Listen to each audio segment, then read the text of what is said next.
This is the Todd Shapiro Show on Canada Talks, SiriusXM 167. Do we have Kiran Sidhu on the phone? Yes, you do, sir. Kiran, when are you getting to Vegas? I think I'll be in Vegas tomorrow about 1:30. I have then I have back-to-back meetings, but I'm free then around 3:30 if you're off the air and want to grab a drink or something at that time. That sounds absolutely perfect. I would love to do that. I know that you're in Oregon, you're in California, you're in Nevada, you're obviously now in Lesotho. What actually is happening for Halo Labs in Vegas or in Nevada? Okay, so in Nevada we have an 8,000 square foot manufacturing facility that has what's known as a production license, and it houses a cultivation license. That we've made large deposits on, pretty much own them, but really don't own them completely yet. But Nevada's an interesting market because Nevada, like what they do with casinos or everything else, these licenses that we have, be it a dispensary license, be it a distribution license to distribute product, dispensary license to dispense product, a production license to manufacture oils and concentrates, or a cultivation license to grow product, are considered privileged licenses. So they're limited. So the state only has a very discrete number of them, whereas in Oregon or in California, the state just lifted a moratorium in Oregon, but in California, as long as you qualify, you get a license. So these licenses can be very dear, especially the dispensary licenses. And in Nevada, currently there are, I think, approximately 55 dispensaries. And these dispensaries are really big. Same with cultivators and producers. There are a smaller number of them. And right now, the state isn't issuing any more licenses. From what I gather, in particular dispensary licenses. They tried to issue another 50, but in typical fashion, it got tied up in the courts because the group that didn't get awarded licenses alleged that the group that got awarded licenses had some sort of favoritism, and typical what I call limited license state stuff. So Nevada's a market with 60 dispensaries that make a lot of money. A lot of them are vertically integrated. So maybe there are about 25 dispensaries that aren't fully vertically integrated, and then the rest of us sell to those 25 and a little bit to the other 30 or so. So is the business of cannabis pretty strong then in Vegas due to the sort of limited supply and demand because of that limited license aspect?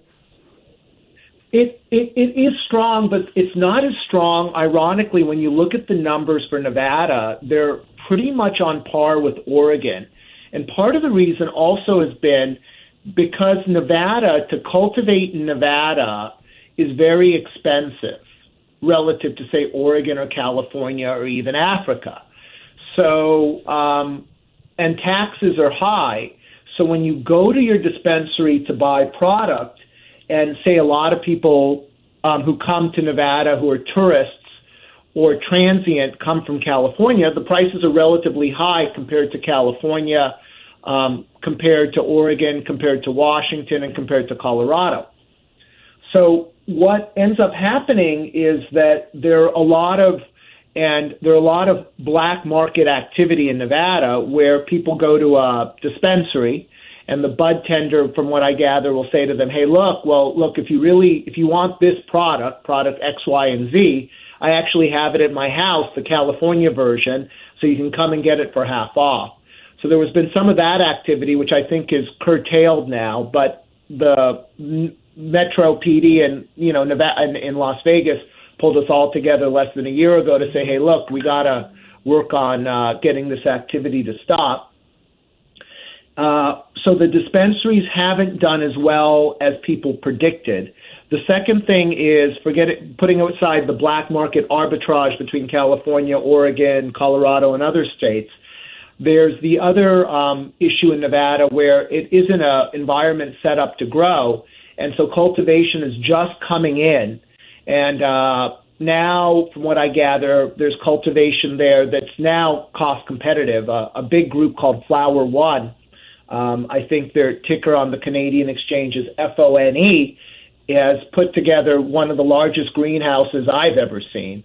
And they're producing, from what I gather, at 45 cents a gram. So that's going to start bringing prices down, and it's going to help the overall market.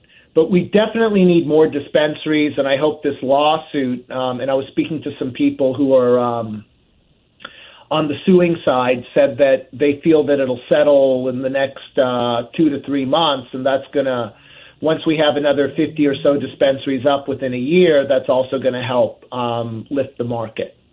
Could you see yourselves at Halo Labs expanding in Nevada, or are you going to focus on other areas? Well, in Nevada, we're sort of homeostasis. And what I mean by that is we're just slowly servicing a couple of clients.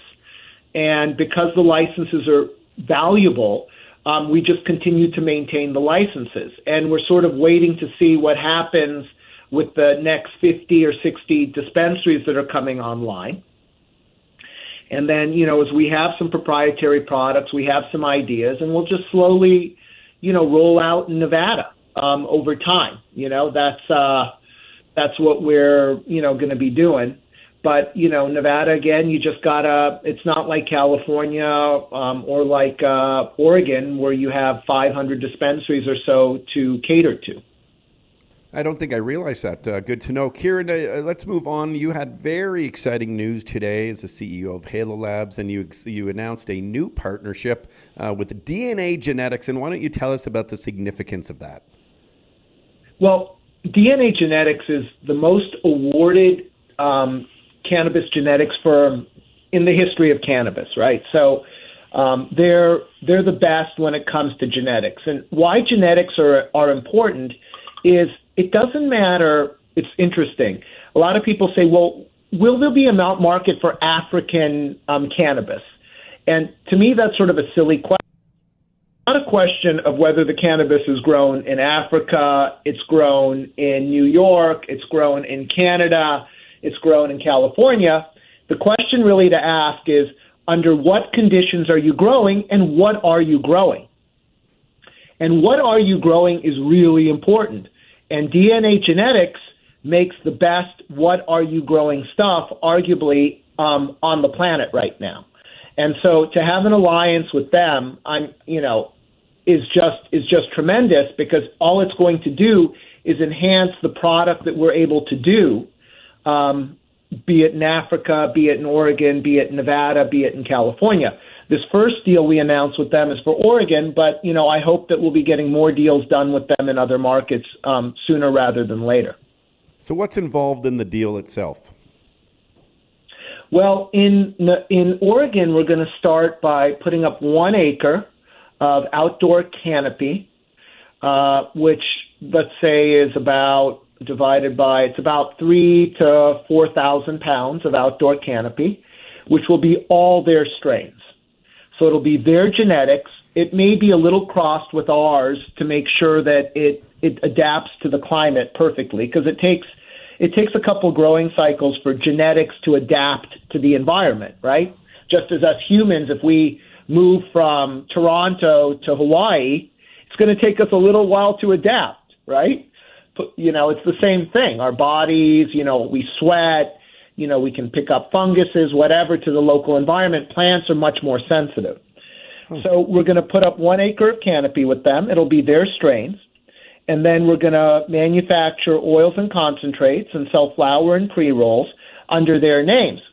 And if any of, you have a lot of listeners in Canada, they go to a dispensary and they look for the DNA Genetics product, which I think is marketed under Tweed or Canopy in Canada. You'll see that when I went, other product sells for $6 to $8 a gram, where their product was selling, when I looked in Victoria last time I was there, at over $20 a gram. When I asked the dispensary owners and managers if it sells, they say, look, it flies, because it's far superior. And if you look at it, you smell it, you touch it, you smoke it, you can see that it's superior product. And that's all about genetics. right? Same thing, like, be it with animals, be it with tomatoes, be it what have you, superior genetics will breed superior meat, will breed superior vegetables, and obviously will breed superior cannabis. And in a simpler analogy, I mean, you think of premium brands. This is like partnering with Rolls-Royce, essentially. Absolutely, they are the Rolls-Royce of genetics of cannabis. I mean, there's some great brands also in California. There are a couple of very small niche brands in Oregon, but there's no one like them that is this comprehensive, right? They're very, very, they're the best. So, Kiran, we're honored. Sorry to interrupt. It is an honor, really. And I know of the brand. I know it founded in Amsterdam, I believe, back in the early 2000s. And DNA Genetics is really one of those supreme names out there. What is, as a shareholder, and I'm a shareholder, I mean, obviously working with you guys, but, working in the way I'm compensated. How does this help shareholder value for the company of Halo Labs? God. It helps us because what it's going to do is increase revenue in Oregon. That's a really good question. And their product commands a premium of anywhere between 10 to 20%, right? So the fact that, we pay a royalty to them technically would be offset by the increase in pricing. I don't expect such a dramatic increase in pricing as you have in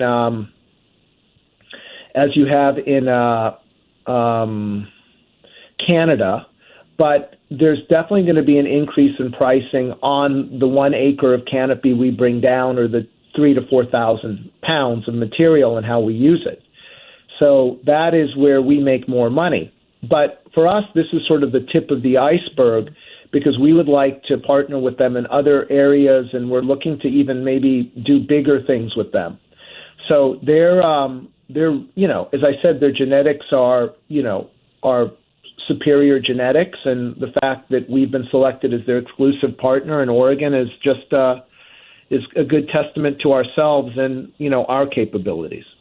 Well, and that's sort of what I was thinking. It would be safe to say that there would be a lot of suitors of different cannabis companies who would be courting a brand like DNA Genetics. And I would imagine they'd be very careful on who they select, on who they want to work with. So it really is quite an honor for Halo Labs. Yeah. No, it is. It definitely is. I as I said, being a connoisseur myself, I just like the fact that we're going to be growing some of their really cool crosses and some of their cutting-edge strains. They were working with a group out of Arizona that they were telling me about called Copperhead, and how this group, they're saying right now, is just crushing it in Arizona with their strains. And I know that they have a couple of very large grows they're working on in California. And this is going to be really cool because this is one of their few outdoor grows. And, they're going to be growing, emerald triangle, sun-kissed flower using their strains. And I just find it to be very, very, I just find it to be a very cool, just a cool project from not only as a CEO or as a businessman, but as a connoisseur, to have beautiful emerald triangle, outdoor DNA genetics, sun-kissed product, Oregon fresh is just going to be amazing. Kiran Sidhu is with us. You'll be in Vegas in the next day or so here for MJBiz. What do you expect the mood of MJBiz to be like this year, and what types of business or merger talk will go on? Well, despite this massive reset in the market and all this bad news, cannabis continues to grow, right? And to a lot of the private guys, they've been inoculated from it. And not everyone is public, and not everyone has ridden the roller coaster. So there are quite a few guys out there that are just clipping along, growing real nicely, and funding their businesses internally. And so all those guys are going to be pretty positive. They already are positive, speaking to them. And then, there's just, it's an interesting conference because almost everyone goes from every facet of cannabis. So you have all the big LA players like Falcon, heavy hitters, Brass Knuckles. I mean, big boys, right? Who, aren't anywhere near close to being public. But, Falcon obviously is tied up with Harvest maybe to be acquired there.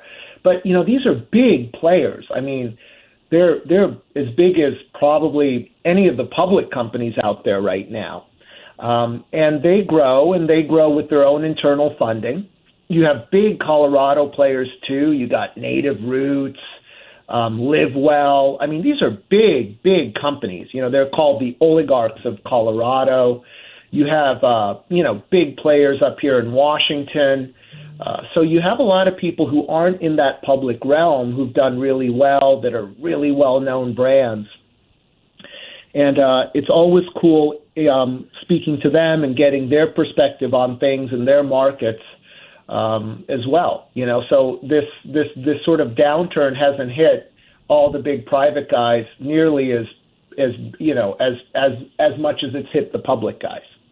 Kiran, we often hear the analogy that cannabis is in its second inning or third inning, the baseball analogy. What inning do you think the sector is in? Well, I think it's still in that Alta Vista, Netscape search analogy, right? It's sort of like search before Google, where there was Lycos, Alta Vista, Netscape. These are names probably no one's ever heard of, but everyone knows Google, right? And so I think we're still very much in the early days. I personally think federal legalization in America could happen sooner than people think. And I think that will change the dynamic dramatically. And Kiran, if you wouldn't mind, just because I got to cut you off because we got a hard news break here in just a moment. And 10 seconds left. What inning do you think Halo Labs is in? Oh, we're definitely just in our first inning. Love it, dude. I love it. I look forward to the growth. We got the second batter up right now, probably. Just the second batter. All right. Well, if you need a cleanup hitter, man, I'm there for the fourth. All right, for the grand slam, just to start the game off nicely. Kiran, I can't thank you enough for your time, Kiran Sidhu. I look forward to seeing you in person here in Vegas and getting you back on air. We're going to record another episode of Concentrate, which is your podcast that we're launching this week, and we'll talk more about that on this show. Tuesday or Wednesday. Thank you, sir. All right. Take care, man. Bye. Safe travels. Kiran Sidhu. This is the Todd Shapiro Show on Canada Talks, SiriusXM 167.